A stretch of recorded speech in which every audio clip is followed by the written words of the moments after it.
Welcome to another episode of TFL Top 5, except this time we've got the top 10 badass family haulers. Why are we doing 10? Because it's better than 5. Exactly. It's better to have 10 family haulers than 5. So let's get right to it. And these are vehicles that we have driven, Nathan. Yep. That's always our criteria for all you manufacturers who don't give us vehicles, and you know who you are. You will never be on these lists, and they're very popular. Yes, these lists are turning out to be very popular. And it's partly due to you guys adding your ideas down below. And thank you to the manufacturers who do give us cars, because we get to put you on these lists. Let's just get right to it. Yeah. Okay, let's do it. So number 10, the Toyota 4Runner TRD Pro.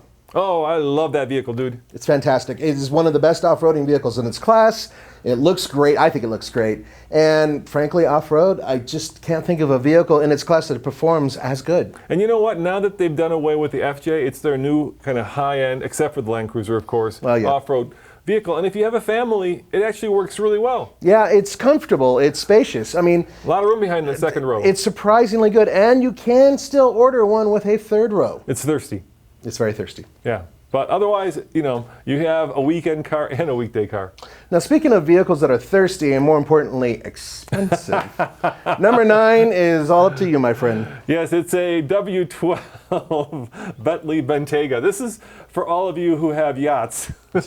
Literally. Literally. And you need something to haul, you know, the nanny and your kids in. This is a fine choice of a vehicle. It's a Bentley that can go off-road. What more should I say? That's good enough. It can go off-road. Really shouldn't, but it does, and it does it quite well, actually. It's yeah, it's a Bentley with 22s that can go off-road, and for a starting price of $225 plus destination, $226,000, you will be probably the only one in your hood to have one, because they said that they were going to build 5,000 this year, and they sold out of them. Can you believe that? 5,000, at least $250,000. And you know, that's starting, you know, probably 300,000, yeah. It's ridiculous. All right, well, let's go on to something else that's ridiculous for a different reason, and that's number 8. And once again, you have this one. Yeah, this is the one that I would choose out of all these if I had money. Yeah. Which is the G65 G-Wagon. It's got a 12-cylinder again. Yes. It starts at $225,000, and it's really good off-road, but for a family, it's for the family who wants to say, look at me, because it's very kind of braggadocious. It's loud, and it really does bring people's attention to you. It's like a family hauler mixed with a Harley. Yeah, who else builds a family hauler with side pipes? It is kind of, that's cool. I like the side pipe part. You add a light, you can tell the difference if you look down and if you listen to the roar of the engine. It is loud. Now, the next one is one of my favorites, and it's one that both of us had a chance to drive at a racetrack, actually specifically in Austin, Texas at Circuit of the Americas, and that is the Jeep SRT. It's the Grand Cherokee. Yeah, yeah, yeah. You know, 465 horsepower, of course. We know that there's a Hellcat version of that coming. Mm-hmm. So I'd probably, you know, wait for that one.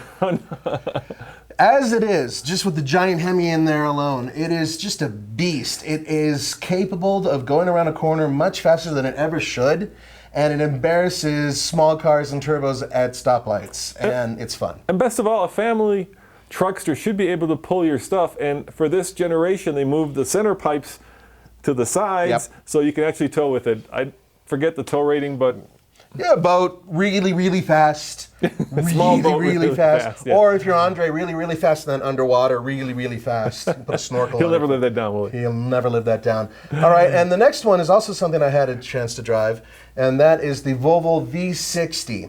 And it has the turbocharged, supercharged 4-cylinder engine, and it's ridiculously fast, and actually for a small family, it's a kind of a nice car. Yeah, you know, we probably should have gone with the bigger 90.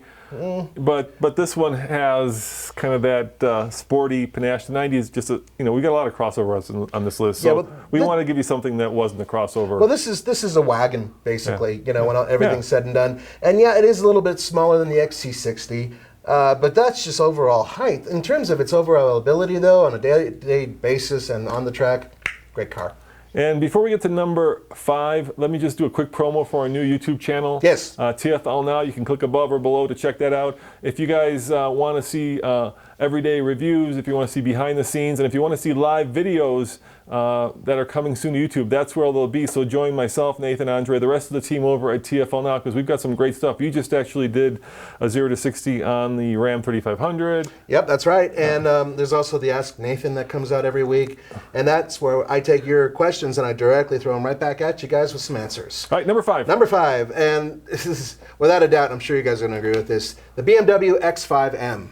Woo. That, yeah, I still don't get it, but it sells. Smoking! Yeah. It's great. It does things that a crossover should never do, and yet they can haul your family. Yeah, and you know, the bottom line is that, I mean, it's a show-me car, and when you're sitting behind it at a stoplight and you see that the rear tires are about that big, that's freaking cool. Yeah, they're steamrollers. They're steamrollers. It's really, I think it's really cool. And even though it doesn't make any sense at all, it still makes a little bit of sense because you can put the family and the dog inside. Now, this is one you're going to have to really convince your wife of, because if we just pick the Golf, I could kind of make a case for that, but we're not. We're picking the GTI or the Golf R.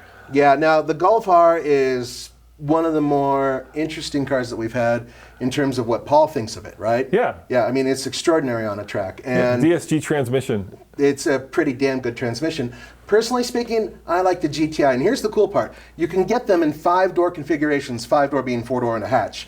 And it is a really good little family car. You can definitely get kids in there. You can throw a stroller in there, and you can go really fast to Babies R Us. Yeah, and it's not as kind of over-the-top kid racer as some other brands that we can't discuss right now. That's right, that's right. So, I mean, and it still has that German heritage, and it just drives nice. I especially like the GTI personally, because I think it's the everyday sports car. All right, number 3, you spent the week in this. Yeah, I did. It's the Ford Explorer Sport. Now, I know what you're thinking. You're thinking, an Explorer? Really? Yeah. The Explorer Sport has the twin turbocharged EcoBoost, and it is ridiculously fast. In a straight line, I can't think of any other vehicles that can really take it. Yeah, and you know, that thing was like murdered out before murdered out was a thing, right? Yeah. It was all black or all red. The one we had was all black, and you know, it's still an Explorer, but this one was just a rocket. And you know, if you really want to go fast but look like you're not driving a vehicle that's that fast, the Sport might be the right choice. Nathan, at number 2 is the Lexus GS F. Why do we pick a Lexus? Because the Lexus is, frankly, smooth like bourbon, and fine fast. like a good cigar. And fast. And freaking fast. I had a chance to drive one on a racetrack. Now, we don't have any footage to back it up because it all exploded, but just the footage, not the car. But we were able to establish one thing. The GS F is right up there with the CTSV and other, you know, M's and, you know, all of those cars. All of those cars. It's fast. And at the same time, you can drive it every day. It's very comfortable. Plenty of room in the back seat. Great car. Yeah, and it fits 5 mostly, and it will certainly impress, I think. And it's kind of a sleeper, too, in some ways. Without a doubt. Yeah, all right, number 1. It's the GMC Yukon XL Denali. 6.2-liter V8, plenty of horsepower, the best-sounding engine in its class, and it just has cojones. It moves. Love it. Why not the Escalade instead? You know what the funny thing is? The Escalade is a little bit more muted, and it just doesn't feel quite as, you know what? It doesn't feel quite as manly or as connected as the GMC. I would rather, even if I had the money for the Escalade, I would go to the GMC. Yeah, that's how good it is. Because the GMC, you know why? In my book, you can drive that home after a tough day at work, and your neighbors will just look at you like you're a family man. You drive that Escalade home, man. You got that kind of art science thing going on, right? A little all the too corners. flashy. Yeah, it's just too flashy, especially with 22s. And you're almost talking about the badge on the grill. Yeah. Cadillac is like that big. It's Yeah, ridiculous. that's more if you're a rapper. If you live in LA, which is where I'm from, but now I'm in Colorado, so I would get Exactly. the Denali, absolutely. All right, and we always do a bonus, Nathan. Yeah, and you take it. All right, well, of course, it's the Hellcat, not the one behind us, but the Charger, because that is the, the fastest family car you could probably buy. Over 200 miles per hour. So yeah, that one only does like 199. Oh, that's the all. Charger, I think, was 202 or 204. Yeah, and they actually took it up that fast. So 707 horsepower, and you can take your family up to above 200 miles an hour. That is awesome, badass family car if I've ever heard of one. Yeah, I would agree with that part, absolutely. So thank you guys so much for joining us. If you have vehicles to add to this list, hey, that's what you do down below. Add some vehicles to there. And who knows, maybe we went to do another one of these lists in the near future. Yeah, we're taking your suggestions. Yes. So we're putting up behind the scenes videos on TFL Now, and we're asking for suggestions. Actually, somebody suggested this one, so thank you. I wish I knew the name, but whoever it was, really appreciate it. Yes, we do. And yeah, check out tflcar.com for more news, views, and real world reviews. See you next time. Bye-bye. Ciao. And this is a really cool one. It's top 5 new and unique trucks that you don't know that exist, but that you can buy. That's right. So think about it. There's certain features that people want, and they figure, oh, it's no longer being made. Well, maybe it is still being made, and we have 5 of them. Or maybe it's unique and kind of quirky. Yes, that too. Or, you know what, let's do it this way. We know what the answers are, but you're gonna have to guess. All right, let's start with number 5. Now, we've driven all these. Yes. Yeah, so once again, we've been behind the wheel. So number 5 is something that's unique because it's, well, electric, Nathan. Can you guys think of what that truck is?